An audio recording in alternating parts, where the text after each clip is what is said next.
Warning: if you're not a fan of language that packs a punch, now's the time to tune out. But if you're ready for some real talk, stick around and enjoy the ride. My name is Tramelle D Jones, and I am a strategic career coach. I am Bonnie Scott. I'm a licensed professional counselor in Texas. For women and marginalized communities, work is hard. Especially at this point in the pandemic and in our lives. There's such a toxic workplace in most jobs. Or you're bringing your own trauma history and making decisions from that place. From the experiences that we're both having individually, now we get to join forces and help the world not have to go through those same pitfalls, right? We're going to do it with kindness and love for each other and all the women out there doing this hard stuff. Welcome to the Work and Wellness Podcast. Okay, so friend, what did you do this weekend? This weekend was a dance weekend, so we were at a convention. Friday, Saturday, and Sunday. Wait a minute, 3 days? Yes, ma'am. Do you get out of school for this, or is it just a Friday evening kind of situation? Yeah, it's a Friday evening thing. I think for some of the older kids, they do have to be there a little bit earlier. I'm not there yet in our dance journey. Mm-hmm. But like for her age, on Friday, she had a class that started at 7. Okay. So she got out of school, and then it's far, like it's way over by, like, well, it's far for me. It would be close for you. It's like over by SeaWorld. Oh, yeah. Yeah. You got to battle all kinds of traffic to get out there. Friday afternoon traffic, yeah. So, no, it's 3 days. We were there the whole weekend, and ooh. Yeah, so... I mean, I know you and I have talked a little bit, but dance is. Can you tell me specifically what kind of dance she's doing? Because, like, I'm not sure. Yeah, so she's on a competitive team, and so she does jazz, ballet, lyrical, and musical theater. So those are her jams. I think musical theater is her favorite. Definitely mine. yeah. I think that's the one she likes the most, because she likes that there's a lot of drama, and she likes to sing the songs and stuff. But so yeah, she's on a competitive team, and so her team requires them to go to 3 of these conventions, which are basically like taught by professional teachers. So they're like workshops, basically. Okay. So they do 2 to 3 days of workshops. So we do 3 of those in the fall, and in the spring it's competition season. So we'll do 5 competitions in the spring. So it's hectic. It's a lot of time. It's a big time commitment for sure. Like all competitive sports are, I think. Definitely. So this weekend was not a competition, but more of the classes. Is that what you're saying? Yeah, this one was weird because it was a combination. So for her team, this was an optional one for her whole team, but we had to go because we missed one of the required ones for because we were traveling. So she had to go to this one. So it was just her and 3 other girls from her team. So they were just a small little group. But there were other teams there that were competing. It was like a competition in the afternoon. It was weird, but yes, this was for her just a convention. And so we spent 3 days, and yeah. And, like, you pay for your kid to be there. Obviously, these people are professionals. You pay them to teach classes, but you also are not allowed to be in the room watching unless you've also paid for that privilege. So there's this like observer tax essentially. Wow. So so if you don't pay that tax, what happens? You just kind of are outside hoping your kid did great?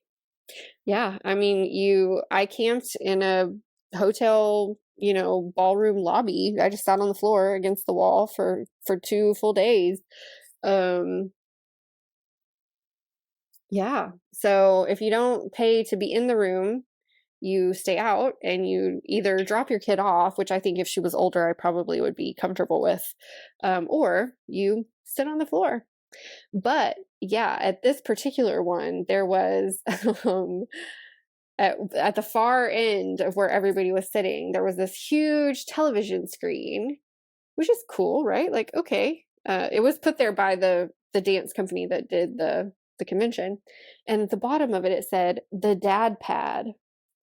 And it was surrounded by like rocking chairs, and it had ESPN on the screen. And I am like 10 feet away, sitting on the floor, leaning against the wall, and just literally like seething over this So hold on, dad because pad. I saw your post, right? And I saw the picture Mhm. of this, and it was huge. The screen was Huge. enormous. Like a And then movie it screen. looks like they had to have maybe paid a company to bring this out, because the sign underneath it said the dad pad, and dad was in quotations. So I'm not sure if they just were trying really hard to use those quotation marks as their inclusivity, or if they just, Mhm. I don't know what they were doing with their life. Anyhow, I don't either. it was Mhm. huge, and Mhm. the sign was huge itself, which tells me there is either a market that customizes this kind of marketing, Mhm. or there's a company that they pay to bring this out Mhm. specifically to lure people away from helping their child. It seems that way. Mhm. But that's the thing too, is that I've been to several conventions, and this is the first time I've seen this dad pad sitch. Uh-huh. So I don't know if it is like a company that they got to do this, or if it's part of like the planning of This particular one. this particular group that does this convention. Um, so yeah, there's a lot about sports, competitive sports in general, that trouble me, right? Like there's so many good things about sports and what they do for Definitely. kids and what they do for families. And with dance specifically, I struggle a lot with how much she loves it and how much it grows her confidence and all the things that sports are supposed to do. But Yeah. because it happens in a primarily like female or femme space, it does seem like, if you're a dad, you are sort of just an accessory. But then to like encourage that to continue, right? Like to put up this dad Yeah. pad and be like, well, you're already an accessory, so sit here and be comfortable and be minimally inconvenienced, is really pretty crummy. When you watch the Yeah. moms and all the things they do to keep the weekend on schedule, and they're fixing hair and they're taking kids to the bathroom and they're doing all of these things, and dads are just like chilling watching college football, like that's messed up. I just If feel that's like my thought process around this is always like, where does this come from, right? And like, of mhm course, we know historically the way nuclear families were set up many years ago. It was very much, the wife or mother is there to support the children and all that they do. And mhm then the husband is, out supporting them by keeping a job and paying for mhm everything. mhm So mhm don't bother dad when he's relaxing, right? yeah, But yeah, we're yeah, so yeah. far removed from that. Mhm. And I feel like there's so many things that have shifted, and why aren't these spaces shifting with that as well, right? So like, okay, Yeah. then what is the setup for like a dressing room? So let's say that your husband, maybe you couldn't go, and he was the person who had to get her ready, to had to do her makeup, her hair, her dressing, everything. What would he do? Is there a space dedicated to that? Um, no, I mean, there's a girls' dressing room, there's a boys' dressing room, because there are boys who dance, Yeah, of although course. they're much less common. Um, but no, like if you were a dad who needed to help a female child get dressed or ready, there would be nowhere to do that. Because most hotels don't even have like family restrooms, right? Like it's That's very like, crazy. so I think if I couldn't go and he had to be the one to take her, I imagine I would just ask one of the other moms, like, can you keep an eye on her and Please make sure help her. she Yeah. like gets the costume on that she needs. Like he could do her hair and makeup before he Yeah. left. Like he Hmm. can do that, and he's an active dance dad. But yeah, like when it comes to the final costuming, there would be nowhere for him to do that. We'd have to ask another mom to take over. I feel like that's a little kind of pushing people into certain roles. And we also have to remember it's not just that that is the experience the adults are having, but Mm-hmm. also the things we are modeling for our littles, right? Yeah, for sure. Mm-hmm. I feel like there is definitely space for people to kind of consider that both parents, regardless of their sex, may want to be equal participants in the Mm-hmm. situation and not have to, cross lines that would be inappropriate. It would be inappropriate for him to go into the girls' female Totally. only dressing space to help his daughter. Mm-hmm. Um, just to have that available, I think that's crappy. Now, should there be a space where one who is not actively participating in the moment have a place to go, maybe watch some sports or anything, have a nice comfy chair to relax in? Yes! Sure. But shouldn't that be marketed to all and not just be the kind of situation that is 100% marketed to dads? Because dads are the only ones Uh-huh. who want to relax, you know, Uh-huh. Dads are the only ones that who want they to, are watch only want to sports. watch sports. That Mm-hmm. they're the only ones who want to watch sports. Mm-hmm. I think that's For so sure. hard. Well, and it I pisses me off know. too because like dance is a sport. So you're Yeah, here for a weekend of sports, but you're going to to watch college watch. football Yeah, instead of your child doing their sport. yeah. What message is that sending your kid to? Mm-hmm.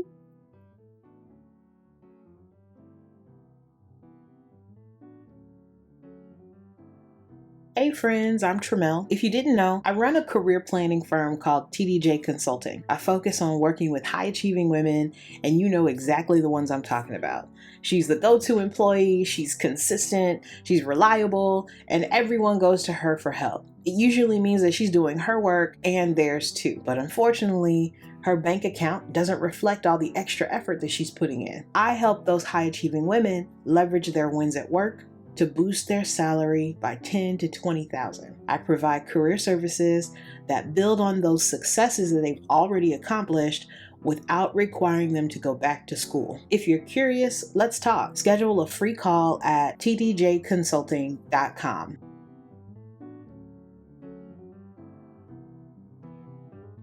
So I don't have any experience with dance, right? I'm only making Mm-hmm. commentary from the outside perspective, but a lot of sports are that way. I'm curious about like what's the diversity within the kids that are participating with her.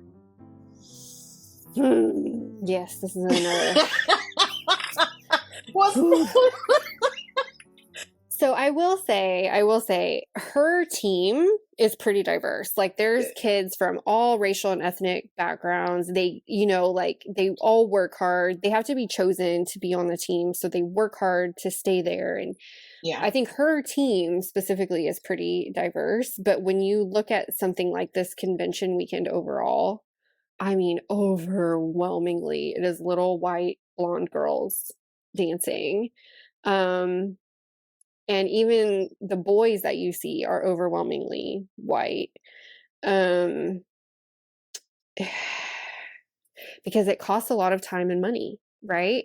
And so historically, like you said, if we're looking at like nuclear families, the people who benefited from that over time are white moms who get to stay home and be the people who are at every dance convention and do all of this. And so overwhelmingly it's white kids.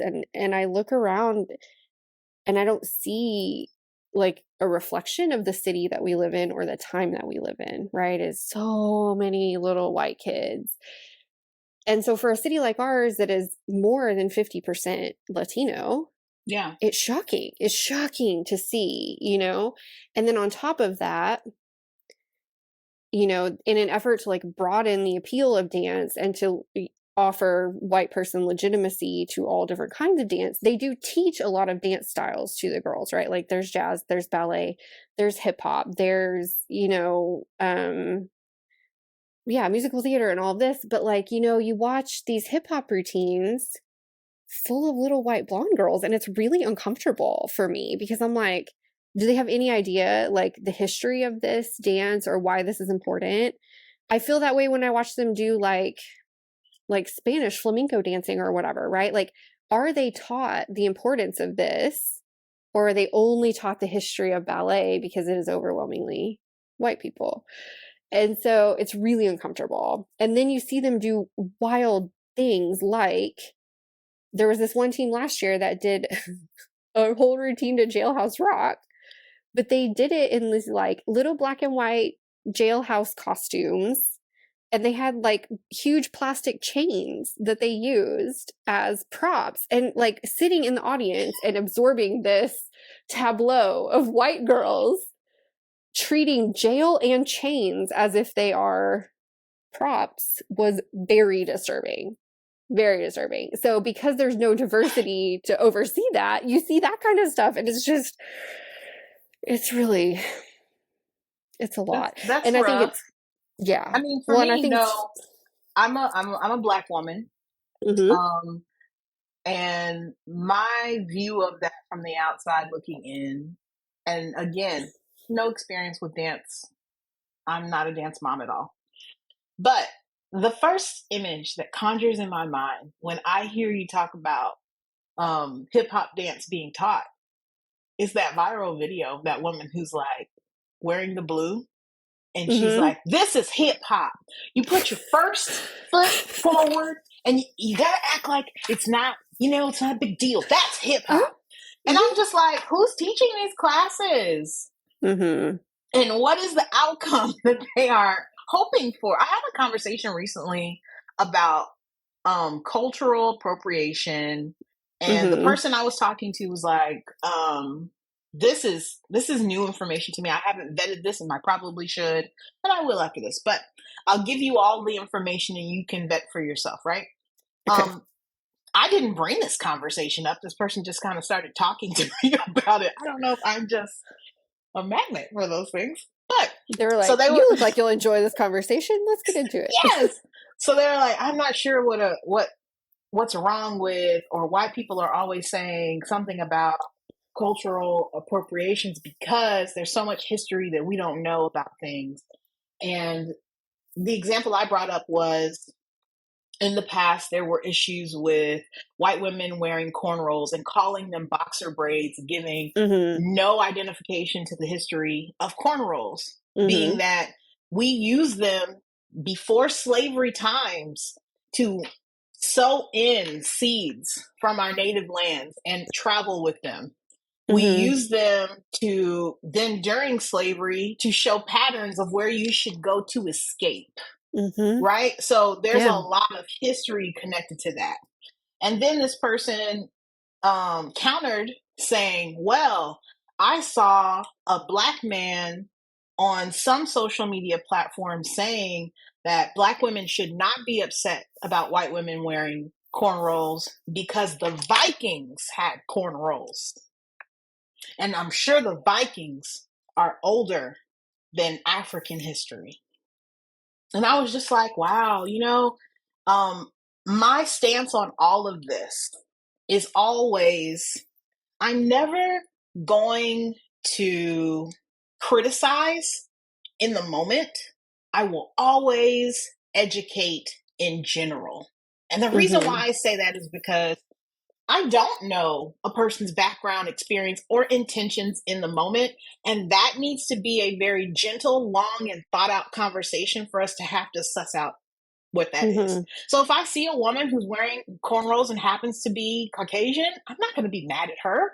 But what I will do is, if someone is participating in conversation with me and we want to have a conversation about that, I'm happy to do it. And we can talk through what the intentions are, what the history is. And I told him, I said, well, I'm sorry to inform you, but the example that I gave was from Kim Kardashian, who's not white and not of Viking descent. She's Armenian. So that actually doesn't work in this example. So, when taking that and going back to the dance, even Jailhouse Rock comes from a master appropriator. Yep.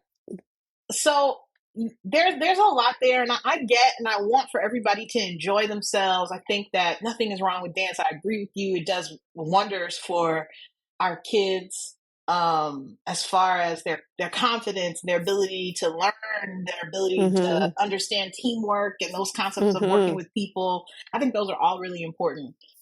And are kids going to grasp these concepts at their young age? Probably not.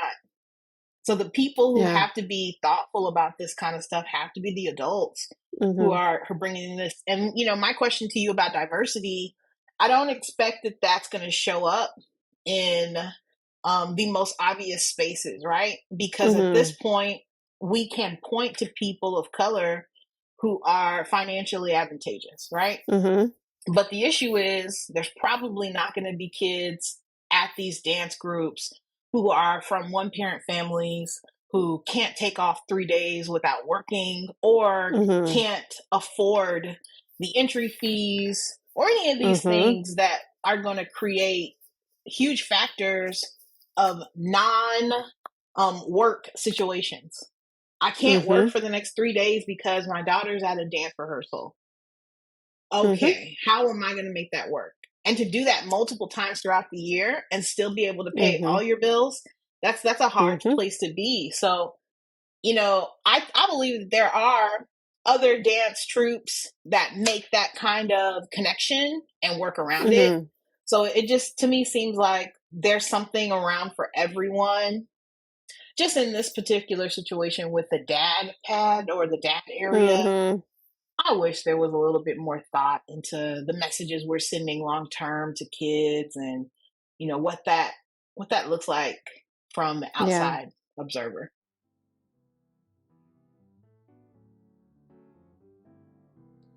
Hey, this is Bonnie, and I want to take a minute to talk to you about my business, which is Mindful Kindness Counseling, LLC. It's a private therapy practice in San Antonio, Texas. It's a huge part of who I am, a huge part of my life. I'm really proud of the work that I do and the way that it reflects my values and supports my community. So I want you to know that my business is there. If you're looking for a therapist, if you're looking for a supervisor, if you're hoping for support or networking, let me know how I can support you, because there is plenty of work to go around and I want all of us to be successful. So reach me up, Bonnie Scott LPC at gmail.com.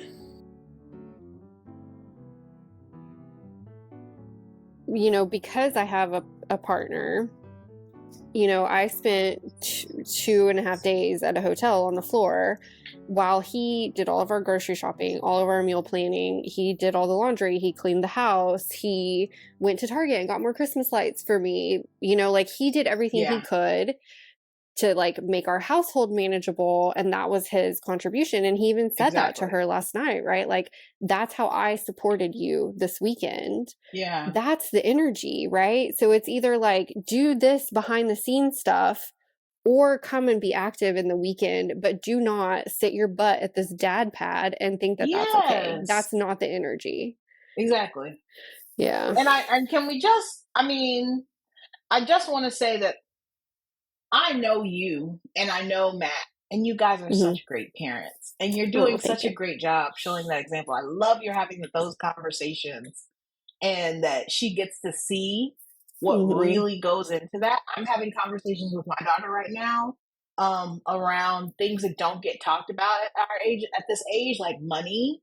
She wanted me to spend money on something. It's Christmas time.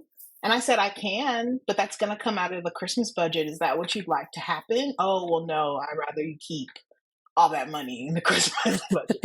And even talking to her about, it's not about scarcity. It's not that we don't have it to spend.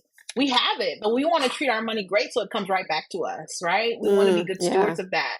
So I love that you guys are having these kinds of conversations for her so that she sees past the sign and the big screen TV into what's really going on. You're doing great, friend. Thank you. You are too. Alrighty. I think this was good for today. So if any of you have ideas or thoughts, something you'd like to add to this conversation, if you'd like to check me on any of my facts, because I don't have too many today. I said that very clearly. But I love to keep these conversations going. feel free to contact us or shout us out on socials, and we can keep it happening there. All right. Yes. Talk to you guys soon. Bye.